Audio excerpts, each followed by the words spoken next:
Iran में अभी भारी तनाव का माहौल है। एक तरफ देश की आम जनता खामेनेई के खिलाफ सड़कों पर विरोध प्रदर्शन कर रही है, दूसरी ओर तेहरान में सरकार के समर्थन में रैली निकाली जा रही है।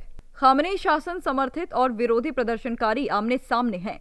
विरोध और समर्थन दोनों में प्रदर्शन हो रहे हैं, लेकिन भारी आम लोगों का प्रदर्शन पड़ रहा है। इसी बीच खबर सामने आ रही है कि अमेरिका पूरी तरह ईरान पर सैन्य कार्रवाई के मोड में आता जा रहा है। बीते दिनों ट्रंप को ईरान पर अटैक प्लान ऑप्शंस के बारे में जानकारी दी गई थी। अब लग रहा है कि ट्रंप कभी भी हमले का आदेश दे सकते हैं। इस बात का अंदाजा अमेरिकी विदेश मंत्री के हालिया आदेश से लग रहा है। दरअसल यूएस स्टेट डिपार्टमेंट ने 12 जनवरी 2026 को एक इमरजेंसी सुरक्षा अलर्ट जारी किया है, जिसमें सभी अमेरिकी नागरिकों को तुरंत ईरान छोड़ने का निर्देश दिया गया है। अमेरिकी सरकार ने चेतावनी दी है कि अमेरिकी नागरिकों, विशेष रूप से दोहरी नागरिकता रखने वालों को वहां मनमानी गिरफ्तारी, पूछताछ और प्रताड़ना का गंभीर खतरा है। अमेरिकी स्टेट डिपार्टमेंट ने कहा है कि ईरान सरकार दोहरी नागरिकता यानी यूएस इरेनियन को मान्यता नहीं देती है। ऐसे में इन नागरिकों को पूरी तरह ईरानी नागरिक मानकर उन पर वहां के सख्त कानून थोपे जा सकते हैं। अमेरिकी पासपोर्ट दिखाना या अमेरिका से संबंध होने का कोई भी सबूत गिरफ्तारी का आधार बन सकता है।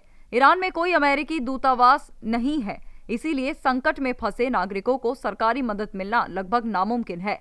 आपको बता दें कि कई अंतर्राष्ट्रीय एयरलाइंस ने 16 जनवरी तक अपनी उड़ानें रद्द कर दी हैं, जिसके चलते अमेरिका ने अपने नागरिकों को अगर मुमकिन हो तो आर्मेनिया या तुर्की के रास्ते सड़क मार्ग से निकलने की सलाह दी है। ट्रंप ने बताया कि अमेरिकी सेना पूरे घटनाक्रम पर करीबी नजर बनाए हुए है। उन्होंने कहा, हम इसे बहुत गंभीरता से देख रहे हैं, सेना इसे देख रही है और हम कुछ बहुत मजबूत विकल्पों पर विचार कर रहे हैं। हम फैसला करेंगे। जब उनसे पूछा गया कि क्या ईरान ने कोई रेड लाइन पार कर ली है, तो ट्रंप ने किसी भी सैन्य योजना का खुलासा करने से इनकार कर दिया। उन्होंने कहा कि वो ये नहीं बताएंगे कि हमला कहां, कब और किस तरह किया जाएगा।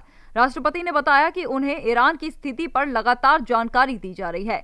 उन्होंने कहा कि हर घंटे रिपोर्ट मिल रही है और इन्हीं जानकारियों के आधार पर फैसला लिया जाएगा। प्रदर्शनकारियों की मौत को लेकर पूछे गए सवाल पर ट्रंप ने कहा कि कुछ लोगों की मौत भगदड़ के कारण हुई है।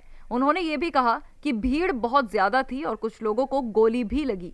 ईरान या उसके सहयोगियों की ओर से जवाबी कार्रवाई की आशंका पर ट्रंप ने सख्त चेतावनी दी। उन्होंने कहा कि अगर ऐसा हुआ तो अमेरिका ऐसा जवाब देगा जैसा पहले कभी नहीं दिया गया। ईरान इसकी कल्पना भी नहीं कर पाएगा। ट्रंप ने यह भी कहा कि ईरान को अमेरिका के इरादों को समझ लेना चाहिए। उन्होंने पिछले घटनाक्रमों का जिक्र करते हुए कहा कि वर्षों में कई बड़े खतरे को खत्म किया गया है और अमेरिका अपनी चेतावनी को गंभीरता से लागू करता है। हालांकि ट्रंप ने अभी तक ये साफ नहीं किया कि इस मामले में अमेरिका ने अपने सहयोगी देशों से कोई बातचीत की है या नहीं।